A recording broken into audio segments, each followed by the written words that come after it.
This online lecture is a brief tutorial on the principles of design.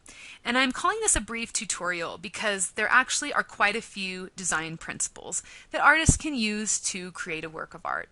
But what I am doing is I am going to be focusing on the design principles that we will be most commonly seeing in our class, Art 200.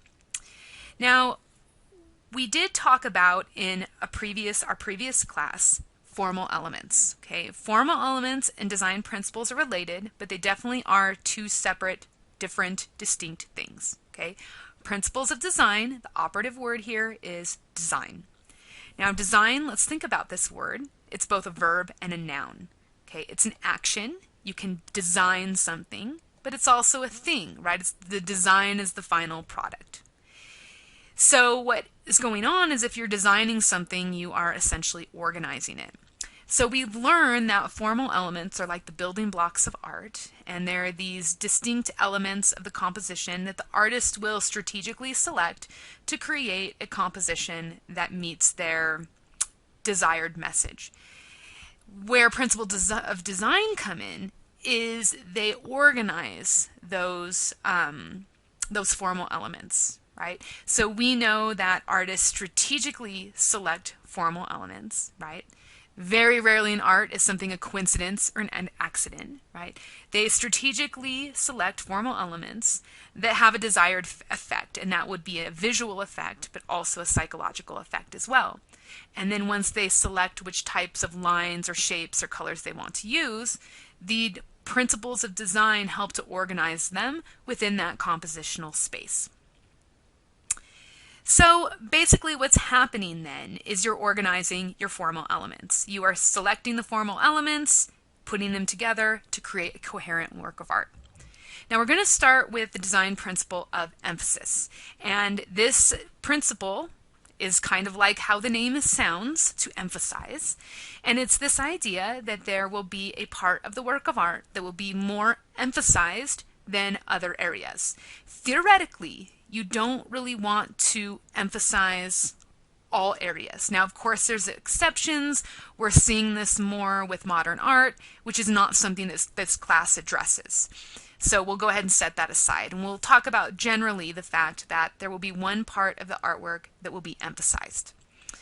In this painting that we see here, we can see the area of emphasis. It's this right in here, this collection of objects. This is our area of emphasis, the part that stands out to the viewer. Our de-emphasized area is the black background here. We don't want to have the whole composition emphasized because that's too much visual information for the viewer to take in. So, now let's talk about focal point. Focal point is related to emphasis, but it's something separate, it's something distinct. Okay? The focal point is the area in the artwork that is the most important. And what makes it the most important is it's the one spot in the artwork that has the primary responsibility of conveying the message of the piece to the viewer. So, because it's so important, the artist will do the best that they can. Okay, and again, this is generally speaking, there's always exceptions, right? We never say never, we never say always. The artist will usually do what they can to make sure that that focal point stands out visually. And typically what we will see is that focal point will be located somewhere within the area of emphasis. It wouldn't make sense to put the focal point like back in here, the area of de-emphasis, because then you're going to have competition for the viewer's attention, because they'll be attracted visually to the focal point, but they'll also be attracted visually to the emphasized area. So it makes sense to put the focal point in the area of emphasis so that you are really making sure that the viewer is looking at what it is you want them to look at. Now I do want to say, and again there's exceptions, but as a general rule, and this is a general rule we're going to follow in this class because this is typical in the work produced in the ancient world, one focal point. Okay, when you have more than one focal point, like I said, they compete for the attention of the viewer. And again, we really don't see that in the more older artwork that we're going to be studying. So for this class, one focal point. Now, this is a fantastic painting for us to look at because The artist has utilized all sorts of strategies to make sure that the focal point is as apparent to us as possible. Can you take a guess and perhaps guess what the focal point is in this painting? If you guessed the lobster, you would be correct. The lobster is the focal point. So this is a pretty apparent focal point. That's the easy part. We can see that though I do want to point out the focal point, the lobster, is located within our area of emphasis. Now the next question is, and I will ask you this in class, what creates the focal point? What has the artist done? What strategies has, in this case, she utilized to create this focal point? Now, I think the most apparent, okay, so what I want you to do is I would like you to pause this video and take out your notes and try to identify which particular formal elements did she use to enhance the visibility of this focal point. So this is a great opportunity for some review with some information that you've just recently learned. Look at your notes, review your formal elements, try to identify them in here, and then come back and I'm going to talk to you about what she's used. So go ahead, pause the video, come back. Okay, so hopefully you've taken a look at your notes, and you've reviewed the formal elements. Let's talk about them. Now I think that the most apparent formal element that she's used to create the focal point is the color. We have this very bright red color. Now, can you guess or do you know what type of color she used? If you said warm color, you would be correct. She's used a warm color. Now, we've talked about warm colors. Visually, warm colors, they jump out at the viewer. They grab the viewer's attention, which is certainly what's happening here. Now, we can talk a little bit more about this. We do see that this lobster is set against what are like mostly greens, and we know that greens are a cool color. So we do see a warm, cool color contrast. The greens recede, the cool color recedes, the warm color comes towards the viewer. So that contrast makes the red pop even more. We also have another situation here in terms of color. What we're looking at is what is known as a complementary color scheme, colors that are opposite of one another on the color wheel. Now be careful with this term complementary, because it sounds like, oh, these colors are friends, they get along, they complement each other. Not quite. Complementary color schemes, because they're across from one another on the color wheel, they actually conflict with one another. And so that contrast, that confliction, also emphasizes the red of the lobster. So that's why this lobster is so bold, is because we have this warm, cool color contrast, but more specifically, we do have a complementary color scheme. Now for Art 200, all you need to know is warm, cool colors. We don't really get into complementary color schemes because we don't really look at a lot of two-dimensional colored work in this class, as you will come to see. Let's look at what else. So we've got color. How about line? Let's take a look at line. Can you see lines in here that lead the viewer's eye? How about this knife that just so happens to be pointing right to this lobster? How about the lid of this tureen, which curves down and also leads the viewer's eye here to this lobster? So we have some implied lines that are using to direct the viewer's eye back to this lobster. We can talk about placement. How about the fact that it's in the center? We've talked about the fact that the viewers typically will start by looking at the center of an artwork, right? We start at the center, there's the focal point. This is a great strategy for creating focal point. Put it in the center, right? Now this is not going to be always where we see the focal point, but often it will be in the center. How about light? Look at the way that the light shines in, like a spotlight, shines straight on this lobster. And all of these really vivid, bright white areas that are reflection, the sheen of the lobster's shell, grabs your attention, right? So we've got placement. We also have the fact that it's in the front. It's in the front. And then we have the use of overlap to show that this is in the front. So it's front, it's center. That always is a nice way to create a focal point as well. And I think the last one that we can maybe talk about, and this is technically a design principle, not a formal element, is size scale. This is a large size in comparison with many of the other objects that surround this. So all of these together create the focal point. Now, before we move on, there's one more thing. You have to check your work. It's kind of like math, right? In math classes, I always say, check your work, check your work. Art history is just like this, check your work. We have to check our identification to make sure that it's accurate. And one of the easiest ways to do this is to look at the title. So the title of this piece is Still Life with Lobster. Would it make sense then that the lobster is a focal point? I would say yes, right? And by the way, just really quick, what does this mean, still life? The still life basically is a work of art that depicts the arrangement of objects in space. So we have still life, arrangements of objects in space, with a highlighted lobster in the front. So this works, right? So the idea is, still life with lobster, the focal point communicates the main idea of the piece. Did we accurately identify the lobster as the main idea? Yes, we did. All right, let's try a couple more. This is a beautiful, beautiful Japanese painting. Minamoto no Yorimoto. Take a minute, okay?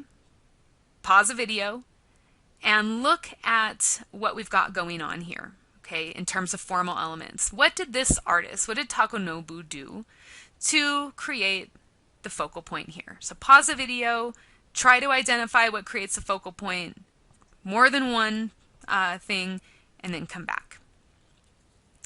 Okay, so hopefully you've done that. Now, what do you think the focal point of this painting is? If you said the face of the individual, of this man, you would be correct. What creates the focal point is the next question. So a lot of my students tend to point out first and foremost, again, color. And this is correct, right? We have this gorgeous gold background and this kind of ivory shade of the figure's skin. And that creates a contrast and that captures the viewer's eye. Okay. Now, this idea of contrast is really important because it's weird. The eye is attracted to similarity, but the eye is also attracted to difference. And so when things contrast, that captures our attention. So what gets our attention is not only the contrast of color, but can you notice any other contrast? Is there something that's particular to this face that's different to the rest of the composition, more or less? Detail. Okay, there's a lot of detail in this face, and we kind of lose some of it, in the image, but in person, like every wisp of the hair is clearly delineated. This is a very detailed area. The rest of the composition, in comparison or in contrast, very simple. Large planes of gold space in the back, this kind of nondescript cloak that we see here. There's not a lot of detail, okay, but we see it here. Now, we've got the contrast in the color. We've got the contrast in the detail. What else draws your eye to this? Now, one thing we did talk about, and this is technically not a formal element, but it's something to think about, is the fact that it is a face in and of itself. We talked about this when we were looking at formal elements, that from a psychological perspective, that the viewer tends to be attracted to faces because we, as human beings, we are nosy creatures. We want to know what's going on. The face can give us some of that information, but also, too, it speaks to the human experience. We see ourselves within it. We, relate to this person as, a fellow human being. So the fact that it's a face, even, I would say, helps to emphasize this focal point. You may have said central placement, which if you did think that, great job. It's in the center. What about lines? Look at all of these lines. We've got all these lines that lead like this, that lead like this. You can say that the hair leads. All these lines that lead the viewer to this central area in here. Now, I feel pretty good about determining the face as the focal point.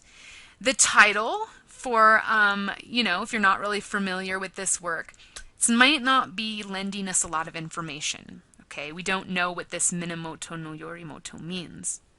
So let's ask ourselves another question. Okay, what is this artwork? What type of artwork is this? This is a portrait of person, right? What's the point of a portrait? To show somebody, show what somebody looks like, right? So if the point of the portrait is to show what somebody looks like, the focal point is the face, does it make sense then that the face would be the focal point? I would say yes. By the way, the title of this work is the name of the individual, which again supports our identification of the face as the focal point. Now, let's challenge ourselves. So far, we've been looking at some pretty straightforward focal points, but it isn't always so straightforward.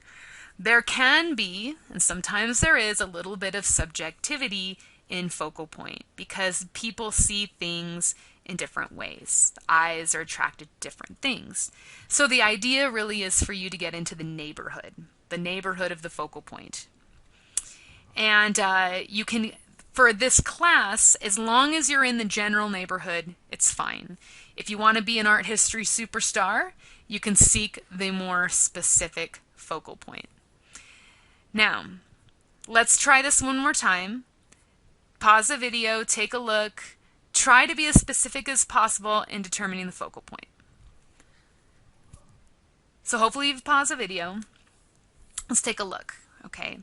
First of all, okay, I'd like you to identify the area of emphasis. Not the focal point, the area of emphasis. What is the area of emphasis? The correct answer to this question is this grouping of figures right here. This is the area of emphasis. The background is kind of nondescript. Now this is where it gets confusing, and I chose this work because it's confusing. And not because I'm mean and evil, but because I'm trying to, teach you this, okay? The background is kind of attracting us because it's light. And usually the things that are lit up are what are garnering the viewer's attention. This is darker. But it doesn't work like that. Tanner's throwing us a curveball here, and he's making the darker area the area of emphasis. The background's relatively nondescript, and that's why it's not the area of emphasis. These people, their interaction, this is what is the area of emphasis. And you can even look to the title for that clue, a banjo lesson. Okay, it doesn't make sense to emphasize a dirty counter with dishes on it. So the area of emphasis is the banjo lesson. Okay, now you cannot just say that that's the focal point.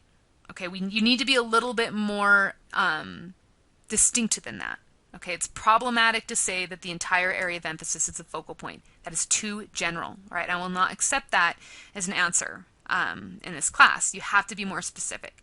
So within the area of emphasis, okay, if you initially thought that these people, that this whole thing is a focal point, I'm going to ask you to pause the video and try to find something that's more specific, okay?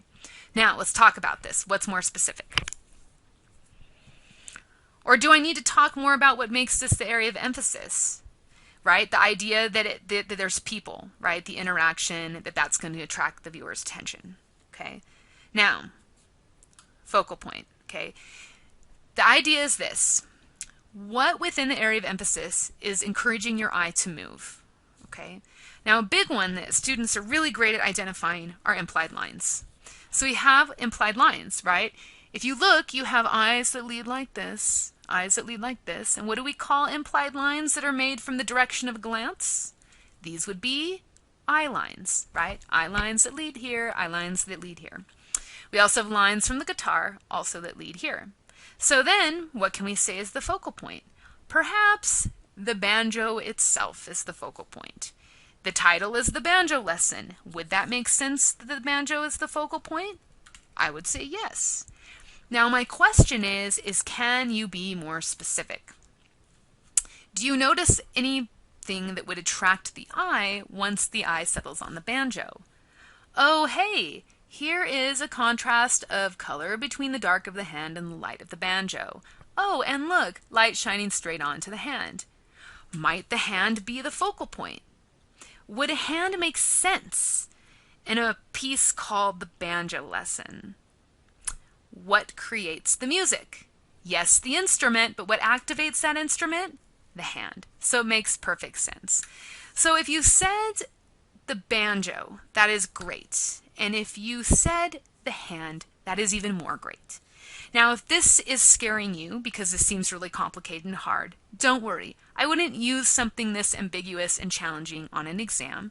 I'm just trying to push you and really sort of show you the ways in which focal point can function. Let's move on. Let's talk about unity. So unity, this is another great name for a design principle because it actually reflects the idea behind this principle. Unified. What does unified unity mean? It means the same. Now, when we're looking at unity, okay, we're going to look at it in two different ways. There's a visual unity and a conceptual unity. Let's start with the easier one, the visual unity. Basically, what unity means is that there are going to be components of the artwork that look the same. So if you look at this sculpture, the Dogon primordial couple, can you see things in it that are the same? There's a lot of things, right? The shape of the heads are the same. The shape of the nose are the same. This long cylindrical body parts, the neck, the torso, the arms, those are the same. We have the repetition of these circular shapes here. Those are the same, right? The same feet, right? So you can see there's a lot of things that are unified. And I said earlier in this lecture that it's interesting because the eye is attracted to difference, right? Like the red of the lobster, but the eye is also attracted to similarity. And so the idea with visual unity is it's a way to guide the viewer's eye because it seeks out unconsciously things that are the same. So it kind of encourages us as the viewer to sort of take in this work as a whole because we keep seeing like, oh, similar eyes, oh, similar head, oh, similar body. And we keep moving through the work in that way. So that's unity from a visual standpoint. Now it gets a little bit more challenging when we talk about conceptual unity.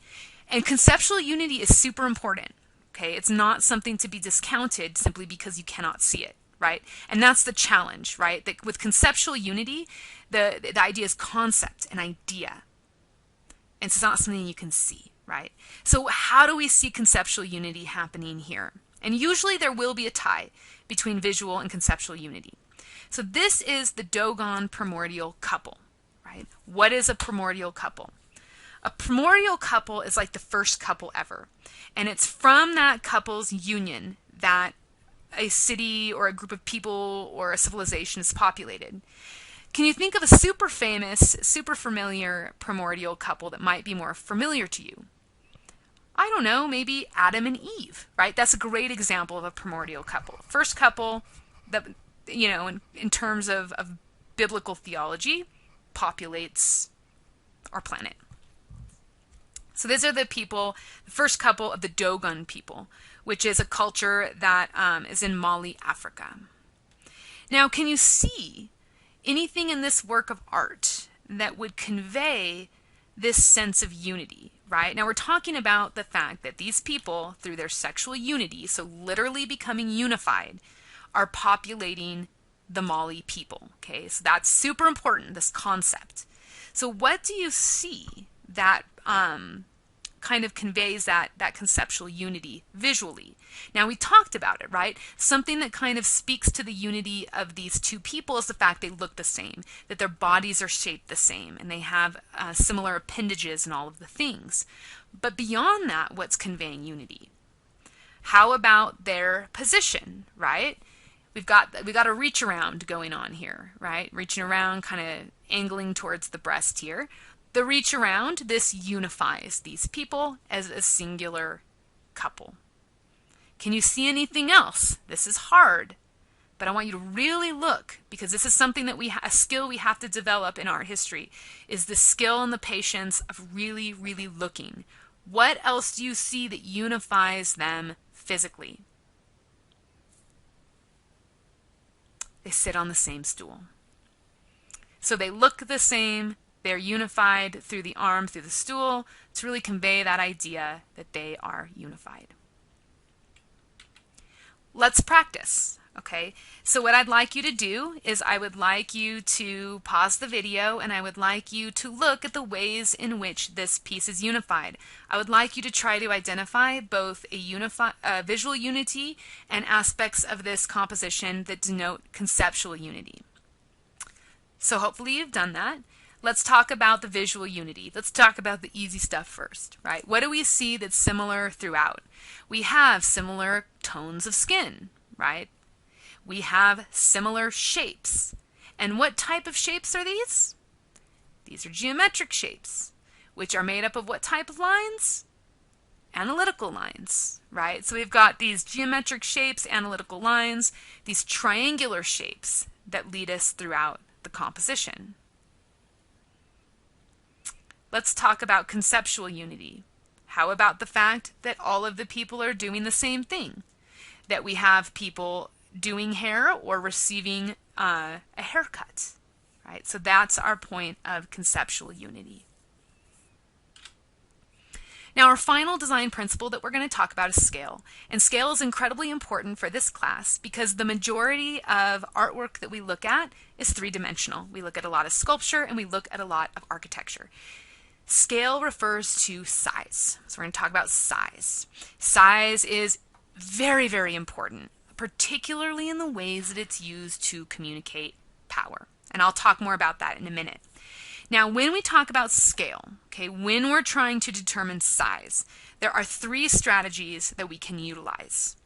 One is to compare the object to another of like kind. Now, here's what I mean by that. We are looking at the Great Pyramids. And what type of artwork are the pyramids? Okay, most generally, a work of architecture. These are buildings, right? So if you're comparing objects of like kind, what you do is you compare the size of this building to the size of another building. So here's some buildings. Conclusion, the Great Pyramids are tall. This actually is the tallest, which is misleading. It looks like the middle one is. This actually is our tallest pyramid at 55 stories tall. That's pretty tall. So we have that. Now, this is not the most accurate way to determine scale because it's hard to look at a building and be like, oh, that's totally 20 stories tall or however tall, right?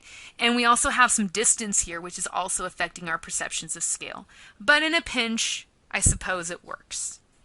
Now, another way to determine scale is to compare the object to a natural element. So, like, for example, we could compare one of these pyramids to like a tree or a mountain, but because this is a desert, neither of those things are there. Now, this again is problematic because it's really hard to know the exact size. Well, yeah, here's a tree, but is this a tall tree? Is it a tiny tree? It's hard to really know. Our third strategy, and this is by far the most effective, is to compare it to the human element.